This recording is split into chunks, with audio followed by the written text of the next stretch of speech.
عمران خان نے اپنا پیغام، اگر آپ ان کی ویڈیوز دیکھ لیں، وہ پیغام تو بہت دفعہ دے چکے ہیں. آپ کو سب کو پتہ ہے کہ پچھلے 2 سال جیل میں جانے سے پہلے انہوں نے کئی ویڈیوز ریکارڈ کی ہیں.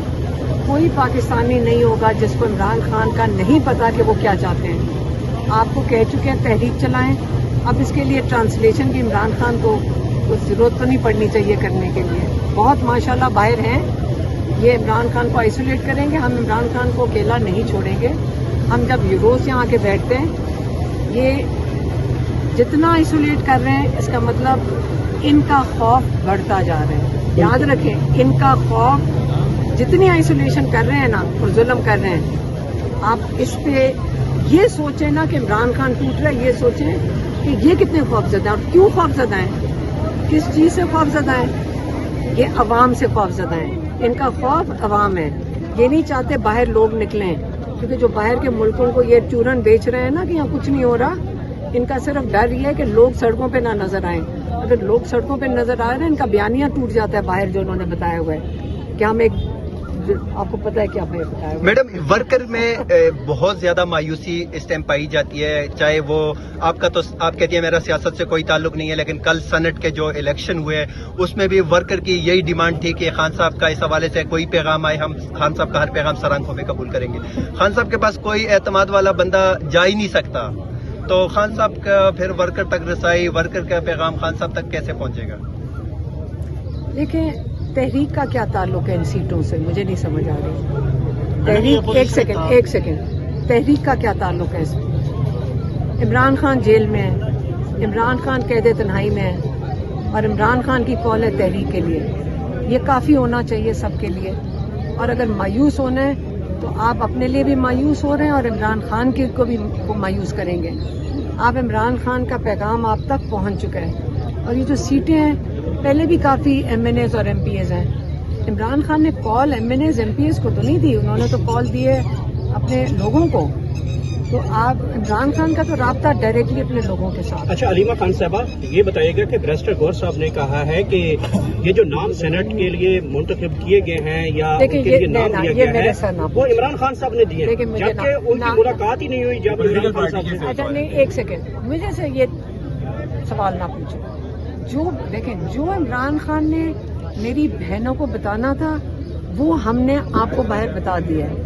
اور اس کے اندر عمران خان نے کہا تھا میں نے بیرسٹر صاحب کو میسج دے دیا ہے، وہ جا کے میڈیا سے بات کر لیں گے، یہ انہوں نے کہا تھا. اور انہوں نے میرے خیال میں عمران خان، اب میں جو دیکھ رہی ہوں اس کے بعد تماشا، وہ چاہتے تھے کہ اپنی فیملی کو پروٹیکٹ کریں تاکہ ان کو اس چیز میں نہ لے کر آئیں. اس لیے میری بہنوں کے ساتھ انہوں نے اس پہ بات چیت نہیں کی. اس سے ہمیں نہ پتہ ہے اور نہ ہمارے سے آپ کو پوچھنا چاہیے. میڈم، انتخابات کا تعلق اس لیے ظاہر کیا جا رہا ہے، لیکن میں نے آپ کو بتا دیا کہ عمران خان نے میری بہنوں کو نہیں بتایا.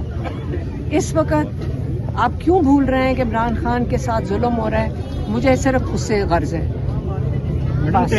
سلمان اکرم راجہ صاحب، آپ بھی آج خان صاحب کی بہنوں کے ساتھ اڈیالہ جیل کے باہر موجود ہیں. آپ کو اور علیمہ خان صاحبہ کو پچھلے 2-3 ماہ سے ملاقات کی اجازت نہیں مل رہی. سر، کیا وجوہات ہیں جو آپ لوگوں کو خان صاحب سے دور رکھا جا رہا ہے؟ یہ تو آپ ان سے پوچھیں نا جو دور رکھ رہے ہیں. 15 ہفتے ہو گئے ہیں یہ عمل اسی طرح چل رہا ہے.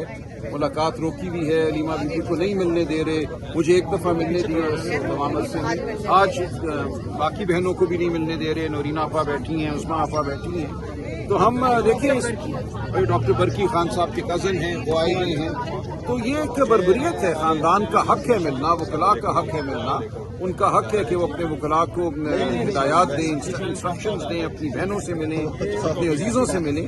تو یہ ایک بربریت ہے جو وبا ہے، ہم اس کے خلاف کھڑے ہیں. اور ارد آپ دیکھیں، ہمارے دوست، ہمارے ساتھی، ہمارے سپورٹر پورے ملک میں جو ہیں ہمارے ساتھ کھڑے ہیں. اور یہاں ہر دفعہ ایک بہت بڑی تعداد میں لوگ آتے ہیں اور سپورٹ کرتے ہیں، اپنی مورل سپورٹ دیتے ہیں، اپنی پریزنس ہمیں یہاں دکھاتے ہیں. تو ہم آتے رہیں گے، ہم اس بربریت سے دبنے والے نہیں ہیں. سر، آپ ایک سینئر قانون دان ہیں، پاکستان میں آپ تقریباً پاکستان کے تمام صوبوں میں عدالتوں میں پاکستان تحریک انصاف کے ورکروں پہ کیسز چل رہے ہیں. لیڈرشپ جو ہے وہ آدھی سے زیادہ جیل میں ہے. خان صاحب جیل میں، شاہ محمود قریشی صاحب جیل میں، بشرا بی بی جیل میں. پارٹی کے 20,000 سے زائد ورکر 9 مئی کو جیل میں قید کیے گئے 24 گھنٹوں میں. سر اس سے زیادہ جو ظلم پاکستان تحریک انصاف پہ اور کیا کریں گے آپ؟ کس بات کا انتظار ہے؟ 5 اگست کی کال دی ہے، 5 اگست کو احتجاج کے حوالے سے کیا تیاریاں ہیں، کیا لائی عمل ہے پارٹی کا؟ سر تیاریاں ہر سطح پہ ہو رہی ہیں. ہمارے چاروں صوبوں میں ہمارے آرگنائزر خان صاحب کے مقرر کردہ وہ دن رات کام کر رہے ہیں. یونین کاؤنسل کی سطح پہ کام ہو رہا ہے. دیکھیں، یہ ایک اعلان ہوگا بیزاری کا.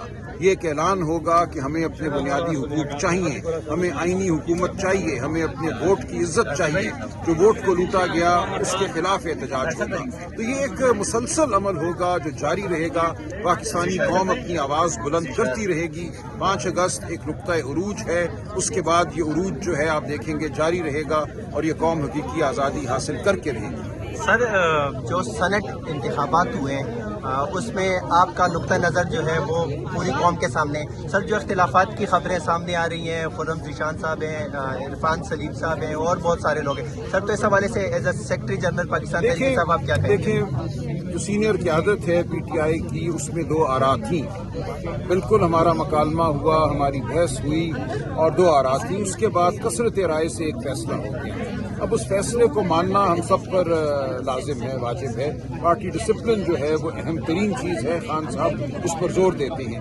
لیکن بالکل ہماری آراء تھی. ہم میں سے بہت سے لوگ ایک مختلف رائے رکھتے تھے. لیکن اب یہ معاملہ ہم خان صاحب کے سامنے پیش کریں گے، وہ آئندہ کے لیے رائے عمل طے کریں گے. جس طرح یہ الیکشن ہوا، میں سمجھتا ہوں آئندہ بہتر طریقے سے الیکشن ہو سکتے ہیں. لیکن ایک بات واضح ہے کہ پاکستان تحریک انصاف غریب کی جماعت ہے. یہ عمرا کی جماعت نہیں ہے، یہ ایلیٹ کی جماعت نہیں ہے. 8 فروری کو جو لوگ نکلے اپنے گھروں سے باہر، ہر گلی میں، ہر گاؤں میں، وہ کوئی ایلیٹ کلاس نہیں تھی، وہ عام لوگ تھے جو عمران خان میں اپنا مستقبل دیکھتے ہیں، اپنی فلاح دیکھتے ہیں، اپنے بچوں کی فلاح دیکھتے ہیں. تو ہمیں غریب کے ساتھ کھڑا ہونا ہے، ہمیں عام آدمی کے ساتھ کھڑا ہونا ہے. ہمیں عمرا اور ارب پتیوں کے ساتھ کھڑا نہیں ہونا. یہ ہمارا نظریہ ہے اور ہم اس پر قائم رہیں گے. سر یہ جو ملاقاتیں نہیں ہو رہی، اس کا کیا حل نکلے گا؟ سر دیکھیں، ہم بارہا عدالت گئے ہیں. توہین عدالت کی ہم نے متعدد درخواستیں دائر کر رکھی ہیں. عدالت ہمیں سن نہیں رہی. تو ہم آتے رہیں گے، ہم کھڑے ہوتے رہیں گے، ہم دروازہ کھٹکھٹاتے رہیں گے، پاکستان کی عوام کے سامنے اپنا مقدمہ پیش کرتے رہیں گے. یہ فیصلہ بالآخر پاکستان کی عوام نے کرنا ہے کہ اس ملک میں قانون کی حکمرانی ہوگی یا فسطائیت کی حکمرانی ہوگی. سر اسلام آباد ہائی کورٹ میں جسٹس ڈوگر صاحب کو چیف جسٹس بنایا گیا ہے اور جو خبریں آ رہی ہیں اسلام آباد ہائی کورٹ کے حوالے سے، اس حوالے سے ایز اے لائر آپ کیا کہیں گے؟ دیکھیں، میں نے عرض کیا نا کہ ہم نے درخواستیں دے رکھی ہیں. ہماری توہین عدالت کی درخواستوں کو نہیں سنا جا رہا. ہم بارہا چیف جسٹس صاحب سے ملے ہیں. ان کا اپنا فیصلہ ہے 25 مارچ کا کہ ہفتے میں 2 ملاقاتیں ہوں گی، وکلاء کی، خاندان کی، سیاسی رفقا کی. یہ نہیں ہونے دیا جا رہا اور اس کے خلاف جو ہماری درخواست ہے اس کو سنا نہیں جا رہا. یہ تمام معاملہ آپ کے سامنے ہے. ہم کھڑے رہیں گے، ہم اپنے جو حقوق ہیں، جو عمران خان کے حقوق ہیں، ان کا تقاضا کرتے رہیں گے. شکریہ سر.